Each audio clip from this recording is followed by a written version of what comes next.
नमस्कार। मेरे प्यारे देशवासियों,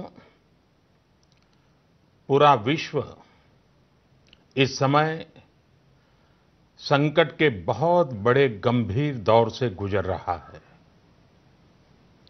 आमतौर पर कभी जब कोई प्राकृतिक संकट आता है तो वो कुछ देशों या राज्यों तक ही सीमित रहता है, लेकिन इस बार ये संकट ऐसा है जिसने विश्व भर में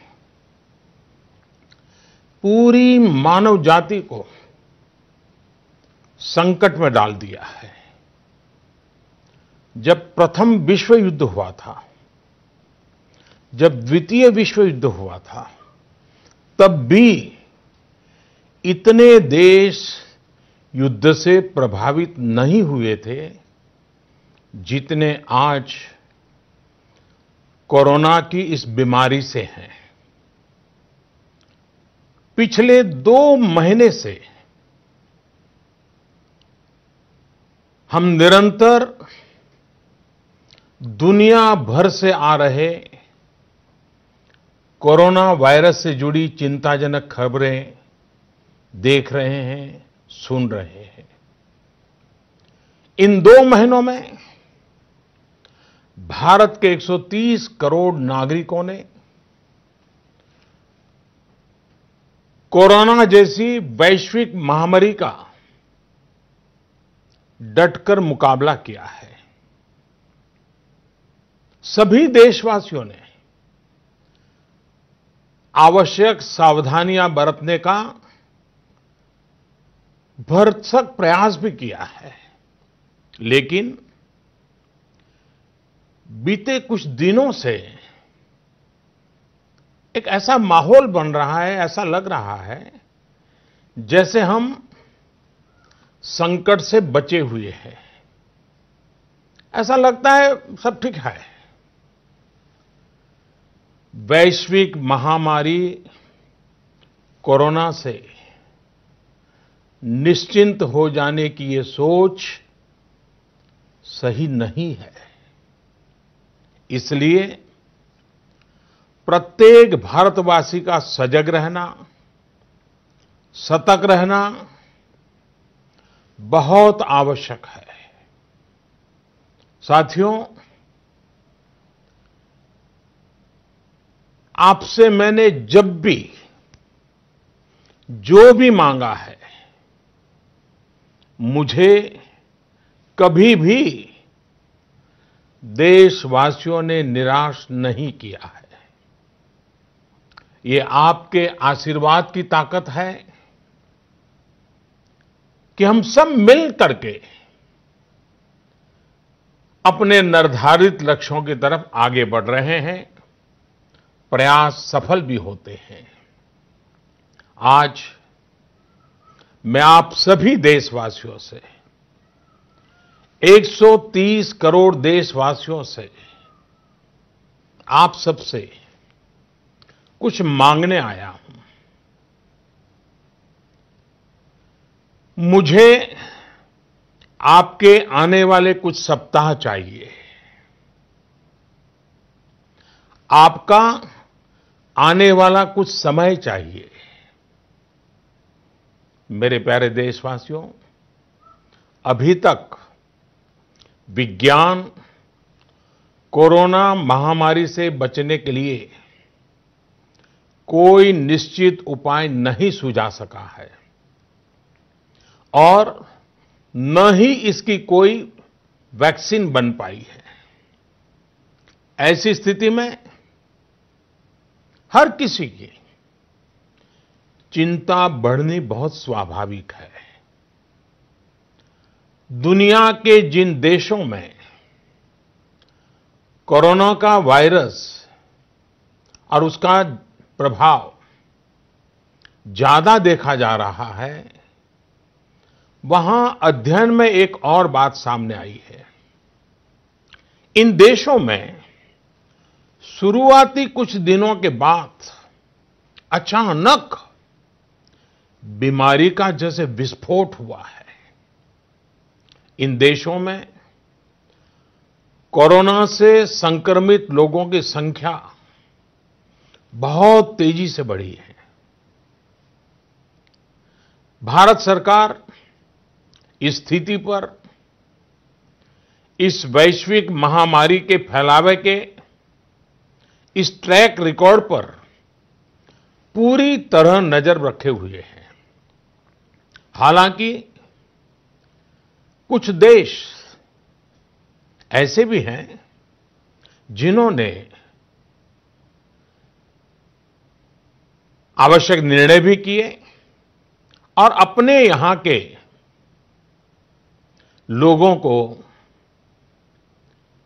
ज्यादा से ज्यादा आइसोलेट करके स्थिति को संभाला है और उसमें नागरिकों की भूमिका बहुत अहम रही है।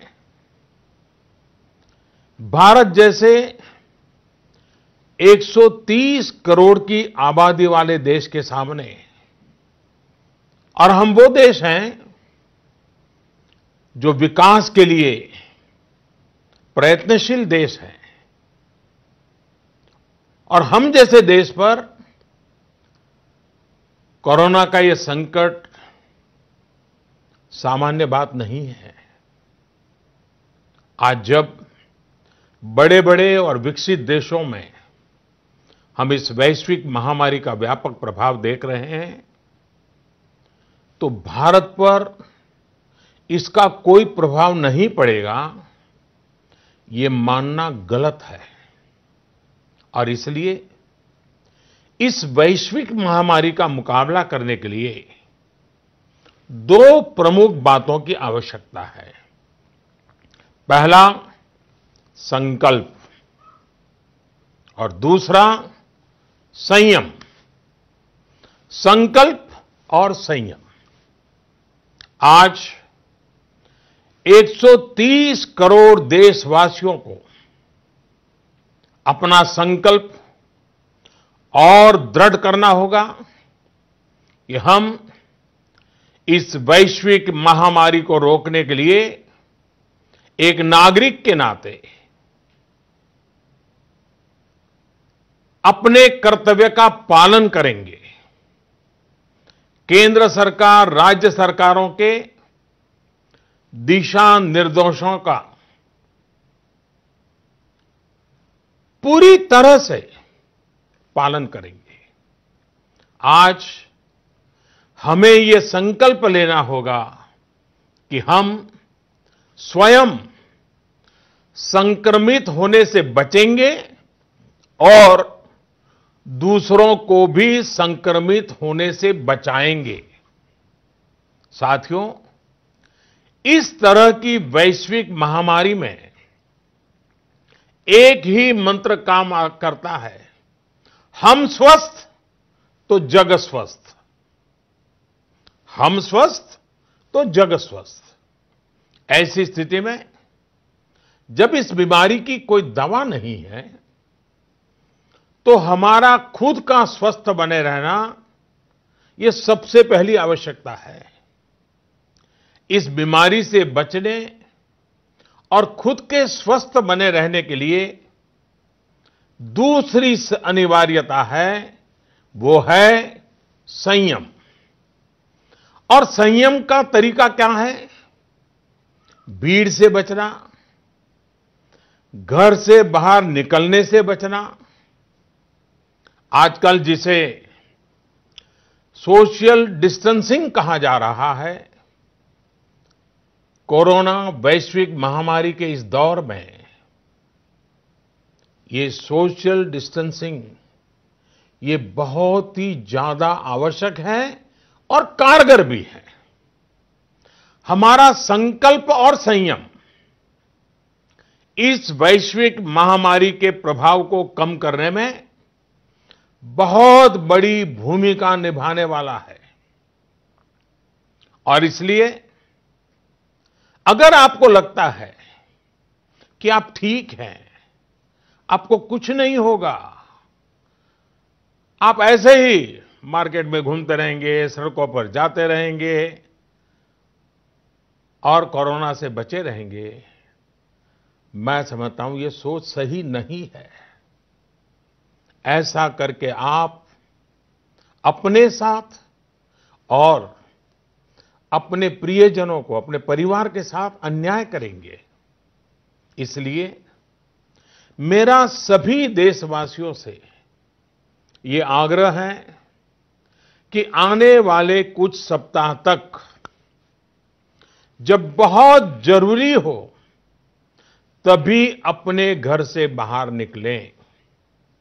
जितना संभव हो सके आप अपना काम, चाहे बिजनेस से जुड़ा हो, ऑफिस से जुड़ा हो सके तो अपने घर से ही करें।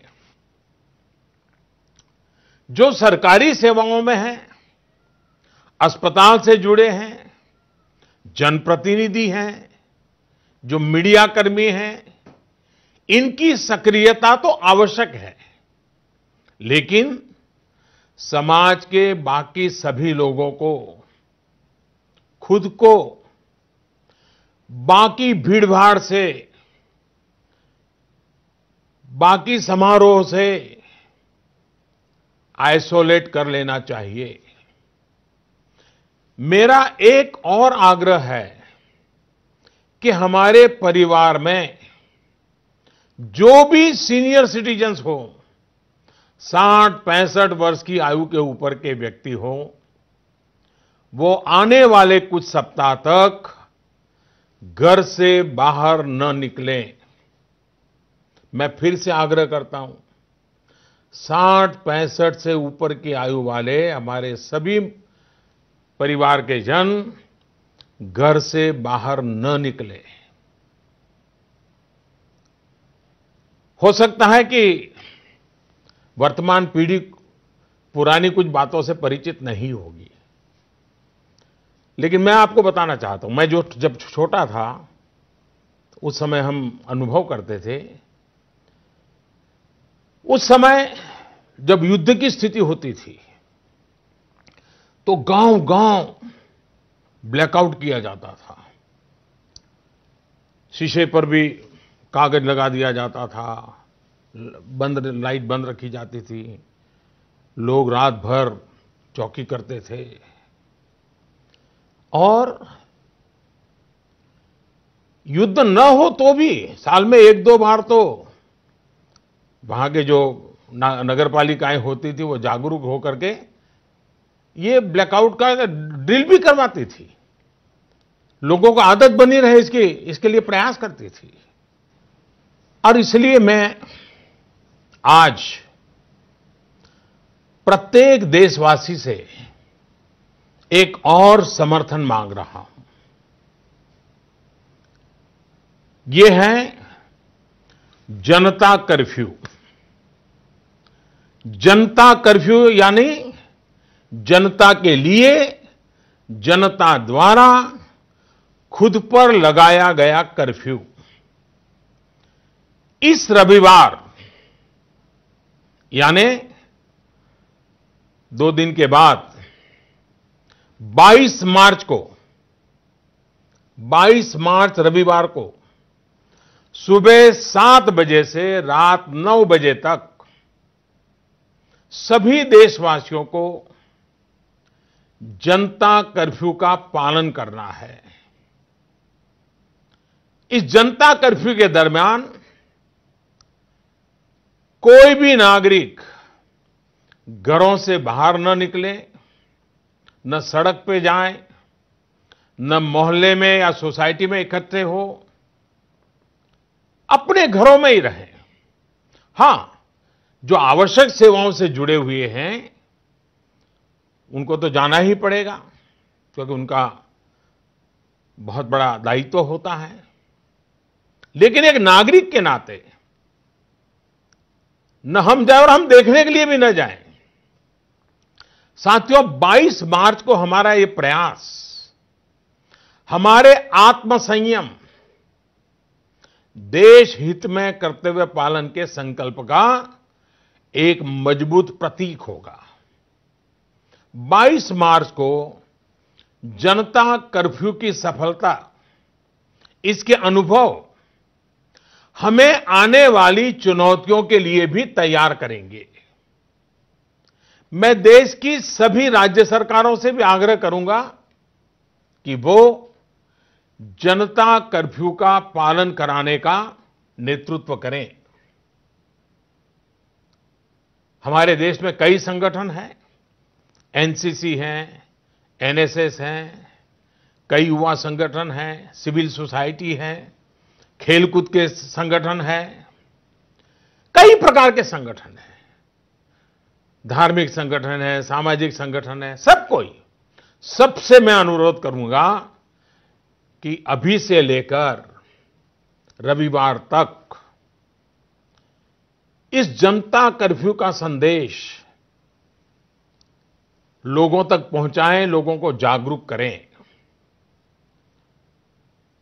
आप ये भी कर सकते हैं, हर दिन 10 नए लोगों को फोन करके आप इस वैश्विक महामारी के संबंध में नागरिक को करने वाले काम, जनता कर्फ्यू की बात उनको समझाएं, उनको बताएं।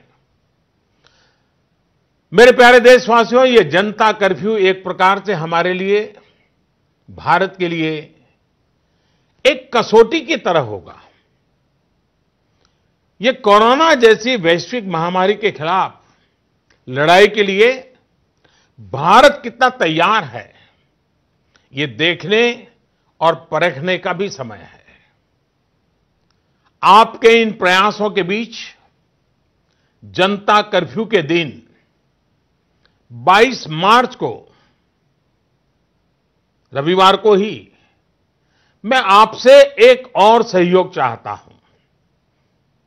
साथियों, पिछले 2 महीनों से लाखों लोग अस्पतालों में, एयरपोर्ट पर, दफ्तरों में, शहर की गलियों में दिन रात काम में जुटे हुए हैं।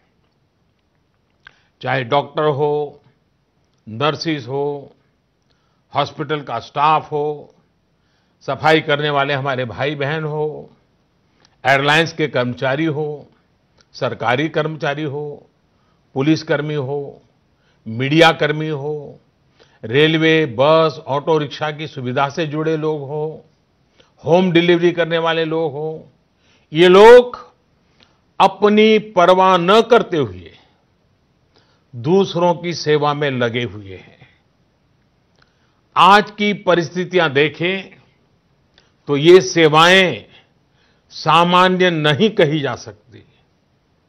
आज खुद भी इनके संक्रमित होने का पूरा खतरा मोल लेते हैं। बावजूद इसके ये अपना कर्तव्य भी निभा रहे हैं, हर किसी की सेवा करने का प्रयास कर रहे हैं। ये अपने आप में राष्ट्र रक्षक की तरह कोरोना महामारी और हमारे बीच में एक शक्ति बनकर के खड़े हैं।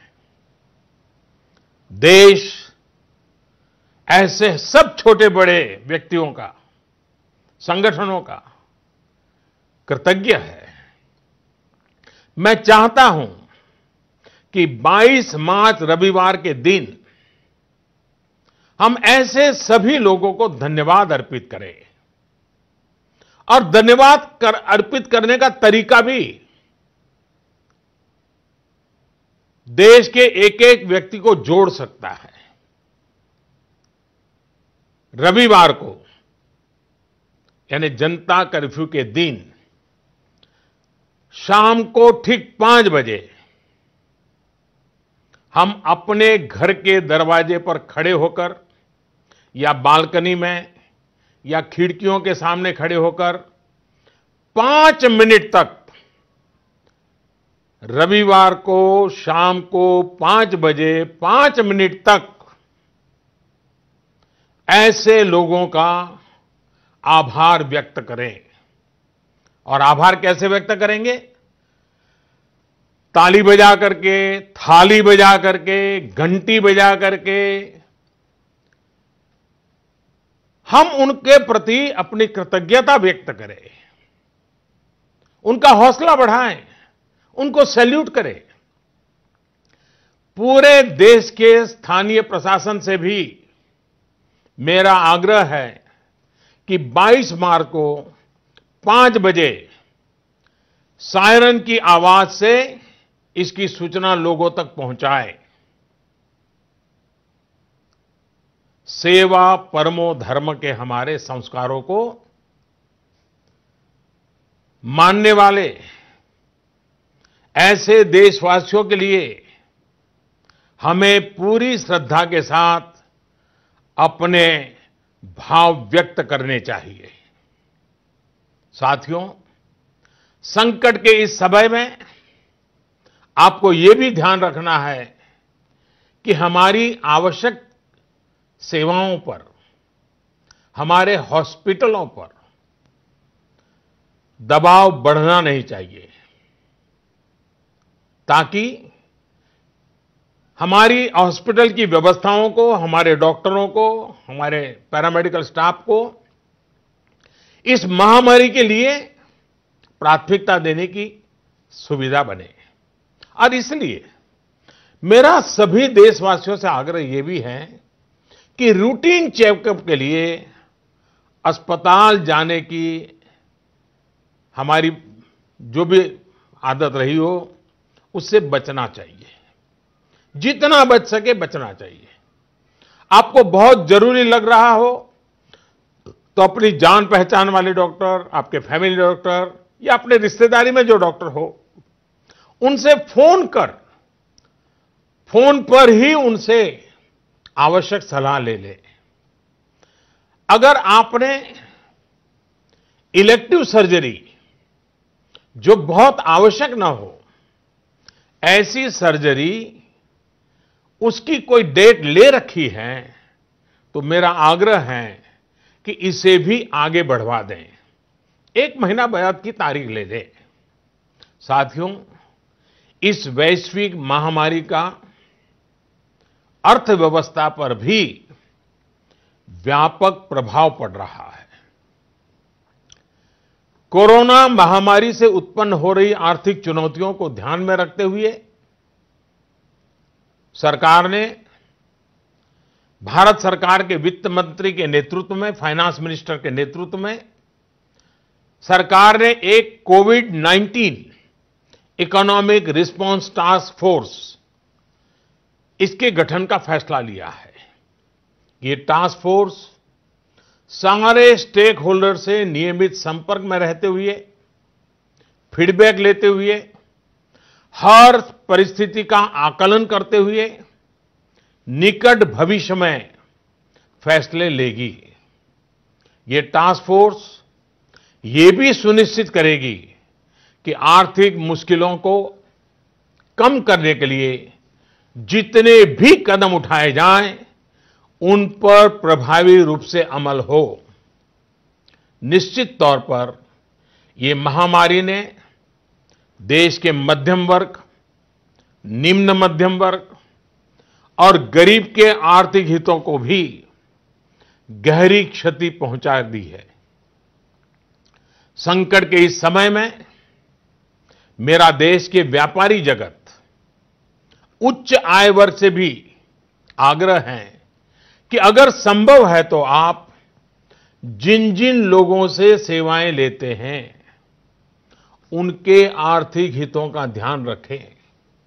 हो सकता है आने वाले कुछ दिनों में ये लोग दफ्तर ना आ पाएं, आपके घर ना आ पाएं।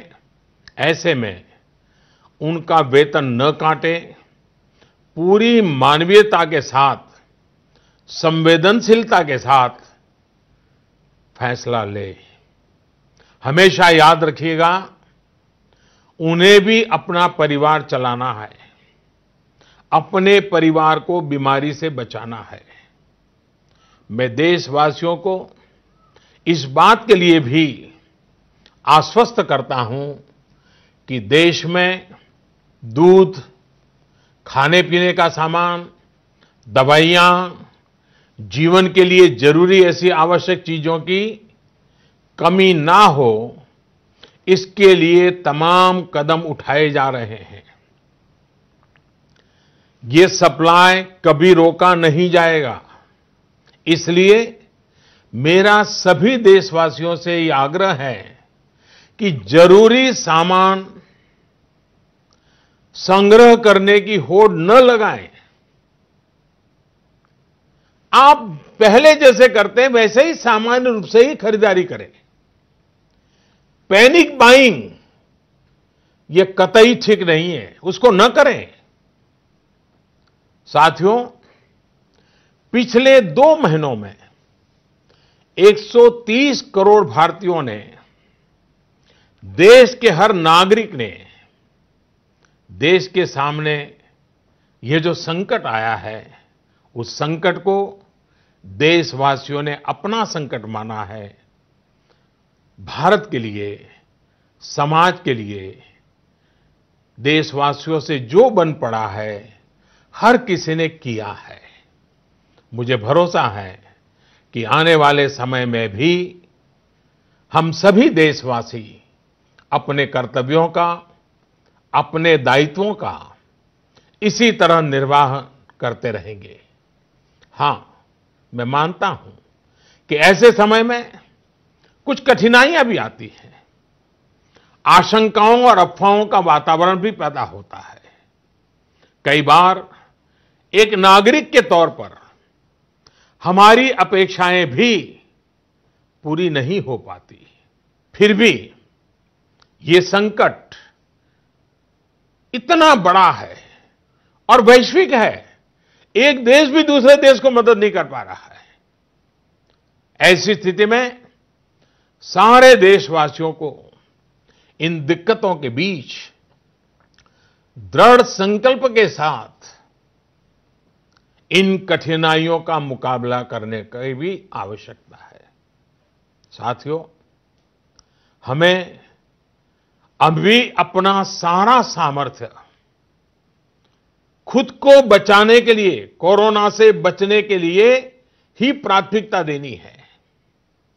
आज देश में केंद्र सरकार हो, राज्य सरकारें हो, स्थानीय निकाय हो, पंचायतें हो, जनप्रतिनिधि हो या फिर सिविल सोसाइटी, हर कोई अपने अपने तरीके से इस वैश्विक महामारी से बचने में अपना योगदान दे रहा है। आपको भी अपना पूरा योगदान देना है। ये आवश्यक है कि वैश्विक महामारी के इस वातावरण में मानव जाति विजयी हो, भारत विजयी हो। मेरे प्यारे देशवासियों, कुछ दिन में नवरात्रि का पर्व आ रहा है। ये शक्ति उपासना का पर्व है। भारत पूरी शक्ति के साथ आगे बढ़े, इस संकल्प को लेकर के आवश्यक संयम का पालन करते हुए आओ हम भी बचें, देश भी बचाएं, जग को भी बचाएं। फिर एक बार मैं आग्रह करूंगा जनता कर्फ्यू के लिए, मैं आग्रह करूंगा सेवा करने वालों का धन्यवाद करने के लिए